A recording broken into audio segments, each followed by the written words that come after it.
Today we are going to talk about treatment acceptance. It's something I've talked about several times. You can scroll through some of the other videos there if you want some more information.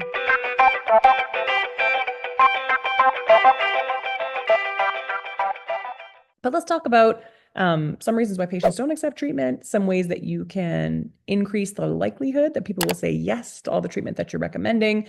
Just a few good tips and tricks for you, because it's usually the little things and making a couple really good small changes over time that are going to change your case acceptance rate. Another thing to mention here, do you know what that is? Hopefully, if you're an ortho like me, you know what your conversion rates are. And if you are in general dentistry or any other specialty, you should know what percentage of the treatment that you recommend is actually scheduled.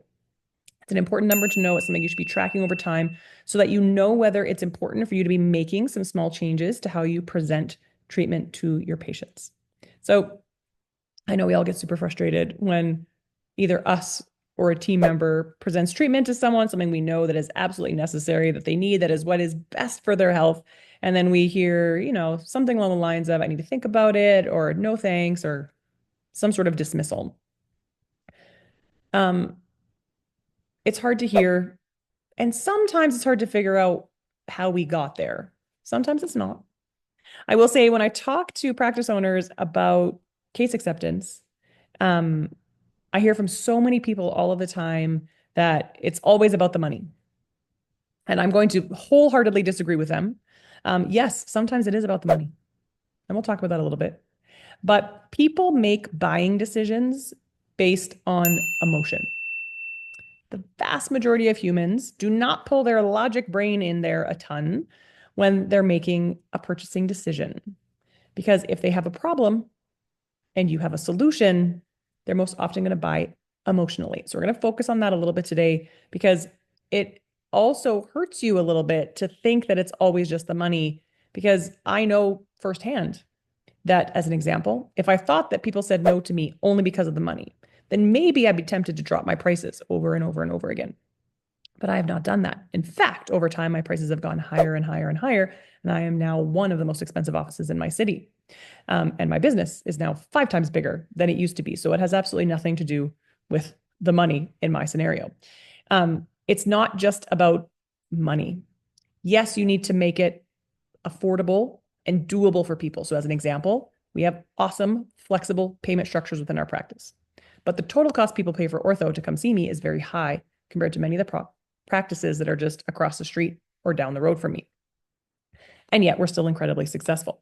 So we're going to talk about how you can create that environment, because a race to the bottom is rarely a successful one. And it's a lose-lose for all people involved. So if you want to be able to keep your prices where they should be, because you think and you know that you're freaking awesome and that you are worth every penny that people pay to you, then some of the tips today are probably going to be very helpful to you. So let's talk about some key things when people are making decisions. Now, you guys all know this because I've talked about this all the time. People buy things from people they know, like, and trust.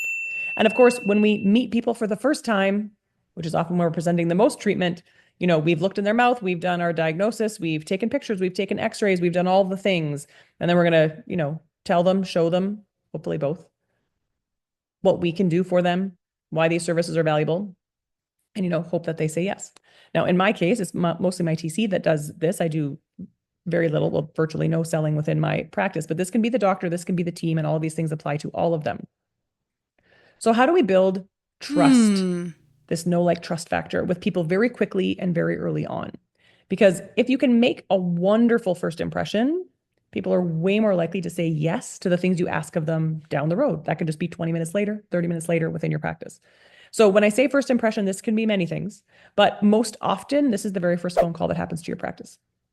So the very first step in getting people to say yes to the treatment you will present to them when you present it to them is actually what happens on their very first phone call to your practice. And not enough people spend enough time here, because if you impress their socks off and they are treated in a way that they did not expect and is better than their expectations on the phone, they're going to walk in that front door already thinking quite highly of you. And that's a wonderful place to begin. And so then you can only just build on that. So phones, very important. The interaction that your reception staff, whoever answers phones, have with new patients is absolutely critical and you need to spend time there. And I've done lots of trainings on that. So make sure you look for it. That is piece number one. What's number two? What happens when they walk in the door? How are they greeted? How are they treated? And their very first interactions in person with you in your practice. Okay. I know this maybe sounds silly to some of you. It is so important. You should be auditing this regularly. You should be paying attention. You should be walking through your practice. What do they see, smell, hear? What's the vibe? All of it.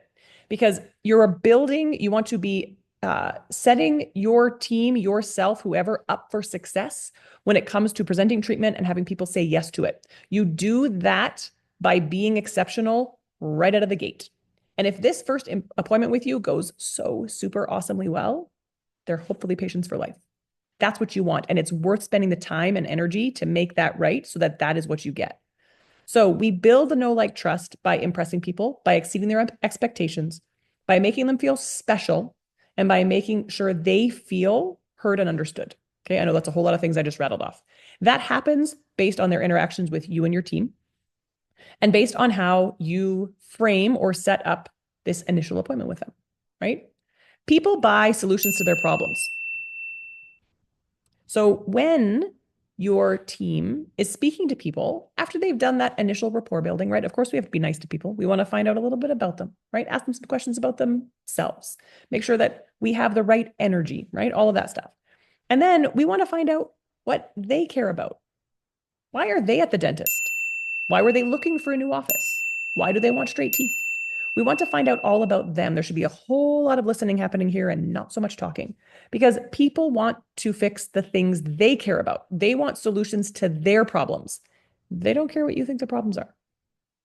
So instead of saying something like you need a crown, if someone has said that keeping their teeth for the rest of their life is incredibly important to them, then when you discover that they need a crown, you tell them, we're going to need to put a crown on this tooth because then you can keep that tooth for much longer. Right? We have a way to take that need and phrase it as the solution to the problem that they have, right? To the things that they value, to what is most important to them. And that does mean, yes, that it will be different person to person. And so if you are not the one presenting treatment, you need to make sure your team is well trained on how to gather the information about what that person values and then spin the discussion to make sure that you are always framing it about them, about the things that they think are most important, about the things that they want to fix. Another place where people get tripped up often is terminology. Everyone in your practice should know how to explain absolutely everything in complete layman's terms with no dental words whatsoever, and you should all be using the same words. Someone using the word periodontal therapy, someone saying scaling and root planing, someone saying deep cleaning, someone saying cleaning. I mean, there's so many different ways you could say things is confusing to people. They don't know it means all the same thing. And confusion will mean not buying anything. They're going to say no. So you want no confusion, meaning everybody uses the exact same words for all of the exact same things, and none of them are dental words. We explain things in a way that keep it simple and easy to understand. We also use a lot of visuals. If you can show people what the end result will be, or show people what you want to do, show them their own teeth and then what it will look like once it's fixed, as an example. Seeing is believing. So you want to make sure you educate well, but you do it in a way that is simple and easy to understand and straightforward and is using the language that is in line with what they value and what they care about. Right? If you do this first part right and well, then when you are talking to them about what you think is needed in a way that makes sense to them, then there probably won't be a ton of objections. And if they are, they're usually ones that you can deal with incredibly easily. Because then if it comes up that there may be a cost objection, like, oh, I can't do all those crowns because that's just too much money, then you can have a very calm, rational discussion about which teeth are most important, which ones should be done first. You can talk about the flexible financing that you offer. You can talk about maximizing their benefits, whatever that is. You can actually go into that. If that's getting you nowhere, then cost is not the objection. And so what I will often teach my team to do is if it really feels like cost is not the objection, it's just what they're telling you to get you to stop talking, to leave them alone, to back off, whatever that is, then a question like, if this didn't cost anything at all, if cost was not a concern in any way, would you be ready to move forward? they will tell you if they have another objection. So if they're actually scared, or they don't have enough time, or they don't believe you, or any of those things, then that will come out at that point in time. And then you can address that thing, because cost wasn't the primary objection. They were just using it because they know if you say to someone, oh, I can't afford that, you're just hoping they're going to leave you alone. It's an easy objection. So people often throw out the cost objection because it's the easy objection, but it's not actually the objection. So what I want you to take away from this is this. Yes, it's important who presents treatment and how they present it, right? There has to be skills and training that happen around that. You need to be auditing that process and seeing if everyone's converting at the same rate, all of that good stuff. Know your numbers.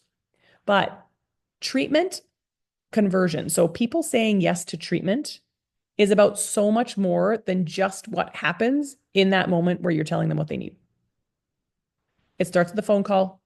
It happens when they walk into your practice, when they're sitting in your reception area, how the first person who speaks to them, how that comes across, the energy, everything. There are so many things that they are evaluating.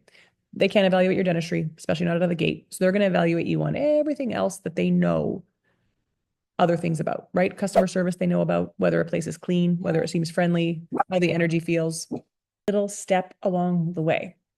Think of ways to make sure that you're delivering great customer service, that people feel like they are heard and understood, like they're special, like you care about them.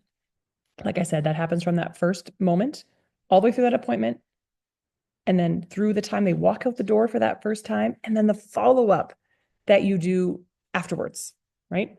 All of these things play a part in getting people to say yes to the treatment that you present. Make sure that everyone on your team knows exactly what you're trying to accomplish, how you're trying to accomplish it, and that the people who need to be trained on any piece of this have been trained, you've role played, you've practiced, and that you were reviewing this and looking at it regularly. When more people say yes to the treatment that you present, it means you need fewer new patients every month. Because the higher your conversion rate goes, the less people you need to make more money, right? And when you impress people in that first visit, when your retention rate is high, when your say yes rate is high, the practice grows sustainably over time. When you impress someone and they say yes to treatment and you exceeded their expectations, they go and tell other people how awesome you are. And they will market for you, which is free. And they will bring other people to your practice. So if you're frustrated by how many no's or not nows or maybe laters you are getting when you are presenting treatment to people, look at the entire new patient process from start to finish. Don't try to change everything all at once. As you guys know, and you hear me talk about it all the time, that's impossible. Don't do that. It's just frustrating. Start little baby steps, little changes over time, and you'd be amazed at how big a difference you can make over a period of 3 months or 6 months. My recommendation, start at the phones. Once you've got that nailed, then work on the in-office experience, the energy, the small touches. How do we blow their minds? How do we impress them? How do we make it so we cannot be compared to any other practice that's close to us?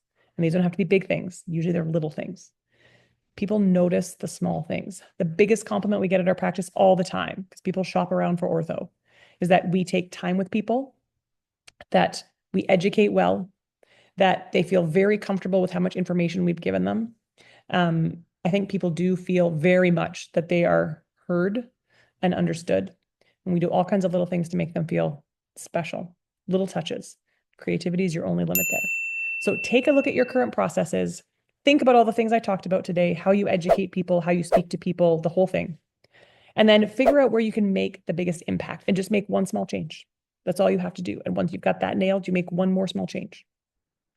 If you have specific questions about something that you're struggling with in case acceptance or case presentation, let me know. I love problem solving this kind of stuff because there are so many great solutions. And sometimes it's just about figuring out where the hiccup is in your process to make sure that it works in the best possible way.